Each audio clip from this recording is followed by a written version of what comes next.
Good boy. Who's a good boy? Oh, I told you so much.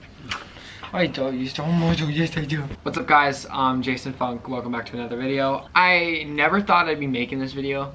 And a disclaimer, I'm not doing this for attention or anything like that. I don't want you to feel sorry for me or anything like that. I'm doing this because I've always believed on my platforms that I do not want fans, I want family. So I don't consider you guys as like fans, like, oh yeah, they're my fans. I consider you guys as family, and you guys are with me on this crazy journey, and that's what family does. They support. That's what family does. So you guys are my family. I want to share my personal life with you because I think that that'd be good for me, and you know, you guys can get a little bit of insight on my life and stuff like that. So this is just gonna be like a life story video. I'm a 14-year-old kid. I was born February 1st, 2006. And when I was born, I didn't have the best of parents. They did a lot of drugs.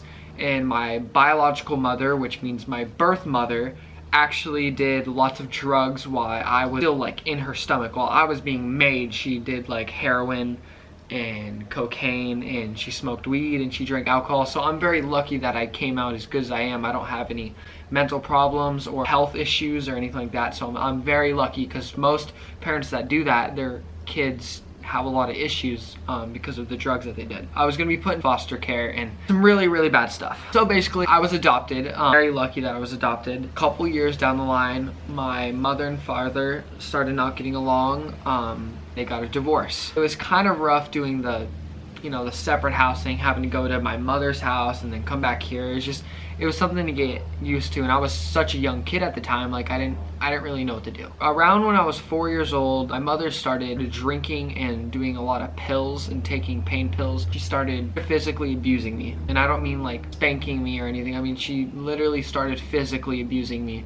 She would like whip me with stuff. She would hurt me. She'd physically hurt me. I remember one time she hit me so hard to the point where she re-broke my collarbone from an earlier injury that I had. I remember just going back and forth through court trying to get away from her because she was not a very good person to me anymore. She would abuse me. She would tell me that she hated me and that she wished that I was never adopted, and that some really, really bad things.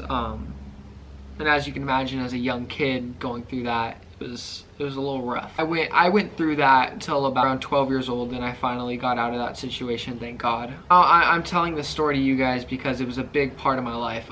As I said, I'm not doing it for attention. I've had a lot of people close to me that probably don't think that I should be sharing this. It's too personal. I disagree with them. This is what's best for me, and I'm talking to you guys, and I'm expressing my feelings about it, and I think that's great for me. The hardest part for me about this is not only did my mother abuse me, but she molested me, which is really hard to talk about, honestly. And I'm not going to talk about that too much, but that's basically what happened to me since I was about 4 to around 8. 7 and 8 is when my mother stopped molesting me. And honestly, when I was younger, I didn't really know what she was doing, and I didn't know what it was, and I didn't know what she was doing until I started getting older, and it started making me feel very, very uncomfortable. Which wasn't, you know, that's not good. And that's really difficult for me to talk about. I know only a handful of people know about that, and here I am telling thousands of people, which is kind of crazy. But I'm not afraid.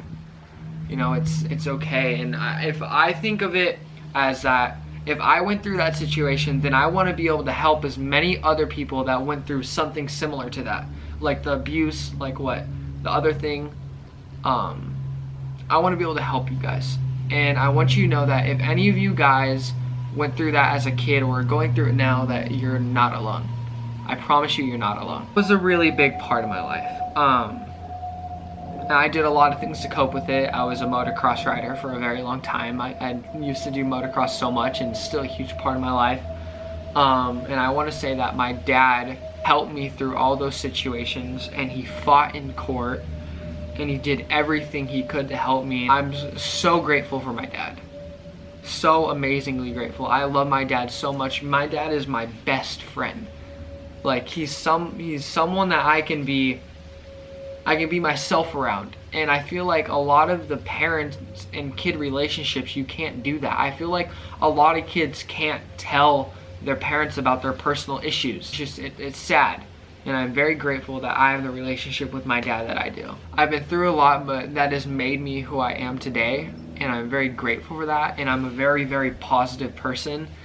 And honestly, the one good thing about going through those situations is that I can help anyone else that went through that situation. I can talk to them about it and, you know, tell them what I did to cope and stuff like that. So yeah, that was a big part of my life. I remember doing motocross for, as I said, motocross for a long time. I did a lot of sports. I did scootering, I did skateboarding, I was a BMX rider for a while. I love to play baseball, football, soccer, like you name it. I've done everything. I've done mountain biking before. Again, very thankful for my dad for letting me explore. Now I'm doing airsoft and I still do motocross, and now I'm filming full time. A couple of years down the road, I was probably like 12 and a half, and these people moved in, and the Funk Bros moved into the house next door to me. And I remember they brought me in and they showed me like how to film, and they showed me so many different opportunities, and I was just like, oh my god, like this is amazing. And they showed me that they inspired people, and they inspired me to want to do the same thing. Dude, I love Corey and Cameron, man. They're like my brothers. They've taught me so much and done so much for me. Again, I'm probably gonna get hate for this video, but I don't care. You know, I really don't care. People are gonna say, you shouldn't share that online, you shouldn't do that, and I know I'm gonna get hate and I know I'm gonna get positivity, but I don't care. If you don't like me, then don't come back. I'm gonna be myself, and I'm not gonna change because of you. If you don't like me, then don't watch my videos. Don't do anything. I don't care. Here on my channel, you be you and nothing else. And that's a Funk Bros quote right there. And I live by that. I want to be me and nothing else, and yeah. So that was my life story. Everybody has one, and don't be too quick to judge people because you never know what they've been through. I personally believe that I'm here to spread positivity and kindness and happiness. I think that's one of the biggest reasons I'm here, and that's probably one of my biggest goals in life, just to make people happy. I think I'm gonna wrap up the video. Remember, you can do anything. The only limit is yourself. And I will see you in the next video.